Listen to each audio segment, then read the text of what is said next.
Good morning student. Standard 12th English medium subject BA chapter number 9 financial market. आज का जो हमारा question है वो देख लेते हैं। सर्टिफिकेट ऑफ डिपॉजिट है। इससे पहले हमने कॉमर्शियल पेपर और ट्रेजरी बिल के बारे में बात की थी। ये आज का हमारा जो क्वेश्चन है वो है सर्टिफिकेट ऑफ डिपॉजिट। को याद रखना, ये सारे इंस्ट्रूमेंट्स 2-2 मार्क्स में पूछे जाते हैं कि explain the certificate of deposit. तो आपको इसके बारे में कुछ पॉइंट्स ना ध्यान में रखने जरूरी है। Certificate of deposit is a unsecured negotiable instrument to the procure short term finance. ये सर्टिफिकेट ऑफ डिपॉजिट क्या है? तो एक अनसिक्योर्ड और नेगोशिएबल इंस्ट्रूमेंट्स है जो कि सिक्योर भी नहीं हो और इस पर आप नेगोशिएट भी कर सकते हो। और ये किसके लिए होता है? तो शॉर्ट टर्म के लिए। Schedule commercial bank and financial institution can issued it. इसे इशू कौन करता है? तो शेड्यूल बैंक करते हैं और फाइनेंशियल इंस्टीट्यूशन करते हैं। Certificate of deposit is quite different from the fix term deposit receive. अब सर्टिफिकेट ऑफ डिपॉजिट सुन के ऐसा लगता है कि ये फिक्स टर्म डिपॉजिट जैसा होगा, लेकिन ऐसा नहीं है। ये दोनों बिल्कुल डिफरेंट होते हैं। Certificate of deposit is negotiable and can be sold. Certificate of deposit आप नेगोशिएट भी कर सकते हो और उसे बेच भी सकते हो। While fix term deposit receipt not be negotiable and can not be sold. जबकि फिक्स टर्म डिपॉजिट क्या होता है? ना तो हम उसको नेगोशिएबल मीन्स कि नेगोशिएट कर सकते हो और ना ही उसको बेच सकते हैं टाइम पूरा होने से पहले। Schedule commercial bank are free to issue as per their requirement within the limit of some condition. इसको कौन इशू कर सकता है? तो शेड्यूल कॉमर्शियल बैंक इशू कर सकता है। इसको वो फ्री कर मीन्स कि फ्रीली उसे इशू कर सकते हैं रिक्वायरमेंट्स के हिसाब से, और कुछ कंडीशंस होते हैं जो इन्हें फॉलो करने पड़ते हैं। The price of a certificate of deposit must be minimum 1 lakh रुपये। इसमें कम से कम 1 लाख रुपए का आप सर्टिफिकेट ऑफ डिपॉजिट इशू कर सकते हो। उसके ज़्यादा आप कर सकते हो पर इससे कम नहीं होना चाहिए। ओके, नेक्स्ट पॉइंट हमारा आता है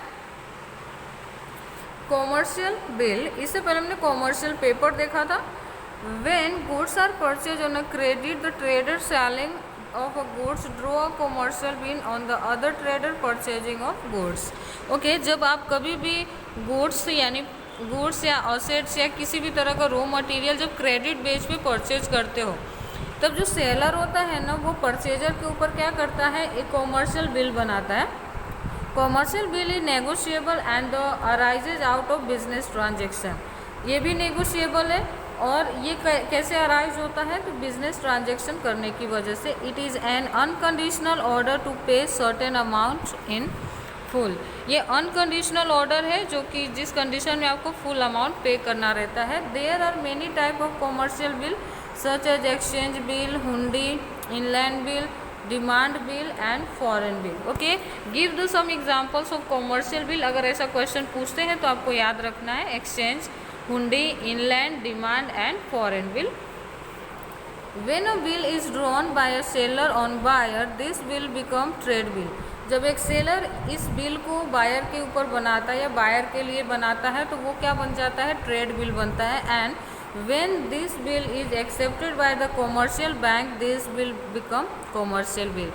और जब ये बिल आप बैंक को देते हो और बैंक उसे एक्सेप्ट करती है तो वो बन जाता है commercial bill. This bill be discounted by commercial bank deducting discount. Commercial bill इसको एक्सेप्ट करती है तो डिस्काउंट पे एक्सेप्ट करती है। ठीक है, जैसे कि 25,000 का अगर कॉमर्शियल बिल है मीन्स कि ट्रेड बिल है, तो एज अ सेलर जब आप लेके जाओगे बैंक में तो आपको वो 10%, 5% जो भी उनका रेट होगा उसके अकॉर्डिंग वो डिस्काउंट काट के आपको पेमेंट करेंगे। ठीक है। If the bank required money it can be rediscount it with the financial institution. अब बैंक ने ट्रेड बिल एक्सेप्ट करके उसे कॉमर्शियल बिल बनाया था, लेकिन अब बैंक को भी पैसों की ज़रूरत है ना, तो वो किसी अदर फाइनेंशियल इंस्टीट्यूशन में उसको है ना दे सकता है और उसके बदले में कैश ले सकता है। Generally commercial bill are for the period 30, 60 and 90 days. अब कॉमर्शियल जो बिल है वो कितने दिन के लिए बनाए जाते हैं? तो 30, 60 और 90 दिन के लिए। अब हम बात कर लेते हैं call money and notice money.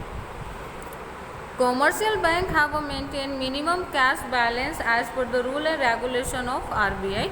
RBI के अकॉर्डिंग एक रूल्स एंड रेगुलेशन है जिसके अकॉर्डिंग हर कॉमर्शियल बैंक में कुछ minimum cash limit target set कर दिए, उतना कैश बैंक में कंपलसरी होना ही चाहिए, which is called cash reserve, जिसको हम कैश रिजर्व कहते हैं। One bank borrow money from the other bank maintain minimum cash balance. और इस सिचुएशन में क्या करते हैं कि बैंक है ना मिनिमम कैश रिजर्व को मेंटेन करने के लिए, बैंक में बैलेंस को मेंटेन करने के लिए क्या करती है, एक बैंक दूसरे बैंक से ना बोरो करती है money.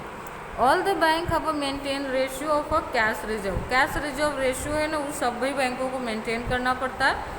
For this reason call money become the important component of a money market. और यही एक रीज़न है जिसके वजह से कॉल मनी है ना मनी मार्केट का एक इम्पॉर्टेंट कंपोनेंट बन गया है। Call money market includes all call money, notice money. Okay, call money market में कौन कौन इंक्लूड होता है, तो call money and notice money. No mortgage is given for call money and notice money. Notice money and call money के लिए ना हमें किसी भी तरह का मॉर्गेज देने की ज़रूरत नहीं पड़ती, यानी कुछ भी गिरवी रखने की ज़रूरत हमें नहीं पड़ती है। अब हम सबसे पहले कॉल मनी की बात कर लें। When money is borrowed or lent for one day is called call money। जब एक बैंक दूसरे बैंक से पैसे सिर्फ एक दिन के लिए लेते हैं उसको हम क्या कहते हैं, कॉल मनी कहते हैं। It is a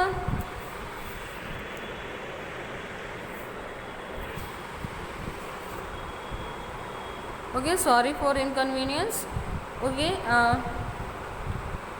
it is a transaction one day.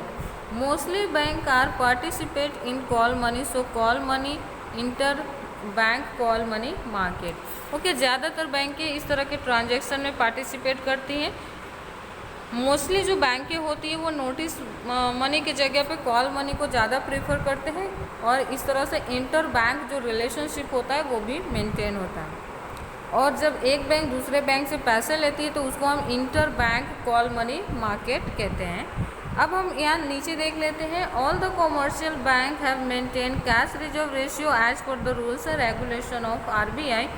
So the bank having shortage of cash borrowed money from other bank who has excess cash in short loan one day call money. Okay, all commercial bank जैसे कि RBI के rules and regulation है उसके according सभी बैंकों को cash reserve ratio maintain करना रहता है। लेकिन सपोज किसी बैंक में कैश की कमी है तो वो क्या करेगा, वो बैंक एक बैंक दूसरे बैंक से जो पैसे हैं वो उधार लेगा, बोरो करेगा, लेकिन कौन से बैंक उनको देगा, जिसके पास एक्सेस कैश अवेलेबल होगा वही आपको प्रोवाइड करेंगे। इन short loan of one day is called call money. एक दिन के लिए लिया गया लोन क्या कहलाता है, कॉल मनी कहलाता है।